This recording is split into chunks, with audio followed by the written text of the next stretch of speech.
السلام علیکم ورحمۃ اللہ وبرکاتہ۔ بسم اللہ والصلاۃ والسلام علی رسولہ الکریم، اما بعد فاعوذ باللہ من الشیطان الرجیم، بسم اللہ الرحمن الرحیم۔ آج کا سبق انتہائی آسان ہے۔ آپ نے جملہ اسمیہ پڑھ لی ہیں، اللہ غفور، محمد رسول، عمر صحابی، مریم استاذۃ، احمد طبیب، ھذا کتاب سے یہ جملہ اسمیہ ہے یا جملہ خبریہ ہیں۔ اس کے اوپر ہم نے انا کا اثر دیکھا تھا۔ انا نے کیا کیا تھا کہ جو بھی مبتدا ہوگا اس کو وہ نصب کر دے گا۔ ہم نے اسماء علم کو بھی نصب کر کے دیکھا اور ہم نے ان کی جو ضمیریں ہیں ان کو بھی نصب کر کے دیکھا پچھلے سبق کے اندر۔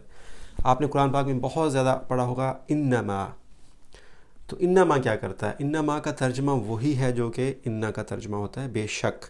اس کے بعد آپ اس کا اسماء علم کا ترجمہ کرتے ہیں، پھر اس کی خبر کرتے ہیں، درمیان میں ہے لگا دیتے ہیں، ہے یا ہے لگا دیتے ہیں۔ انما کا فرق یہ ہے کہ جہاں پہ بھی انما لگا ہوگا اس میں باقی فقرہ ویسے کا ویسا ہی رہے گا، کیونکہ جو ما ہے وہ انا کا اثر لے لے گا۔ انا کیا چاہتا تھا؟ انا یہ چاہتا تھا کہ اس کا جو مبتدا ہو اس کو وہ نصب کر دے، لیکن جب ہم ما لگا دیتے ہیں تو وہ سمجھ لیں کہ وہ نصب خود جو ما ہے وہ نصب ہو جاتا ہے اور باقی فقرہ ویسے کا ویسا ہی رہتا ہے۔ اگر آپ نے کہنا ہو اللہ غفور کے ساتھ انما لگانا ہو، انا لگانا ہو، ساتھ میں ما لگا دے تو اللہ غفور ویسے ہی رہے گا، تو یہ بن جائے گا انما۔ دیکھیں یہاں پہ انما اللہ یا انما اللہ غفور۔ اسی طرح سے انما محمد رسول، محمد صلی اللہ علیہ وآلہ وسلم رسول۔ اسی طرح سے انما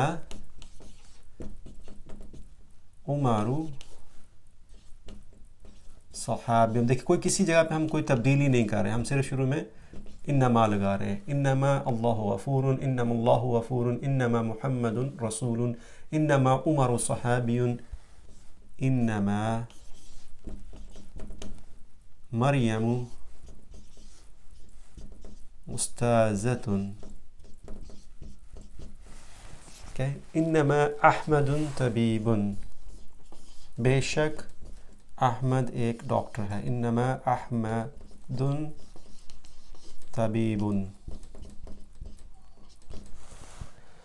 ھذا کتاب، انما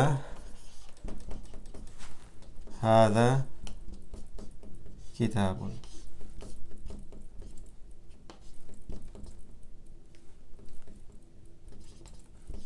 انما ھذا کتاب، بے شک یہ ایک کتاب ہے۔ اچھا، اس کے ساتھ کیا ہوگا؟ انما ہوا غفور، کچھ تبدیلی نہیں کرنی، انما ہوا غفور، انما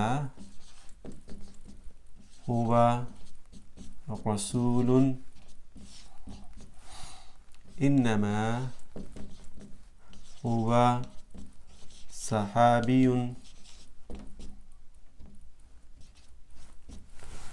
انما ہی استاذۃ، انما ہوا طبیب، انما ھذا کتاب۔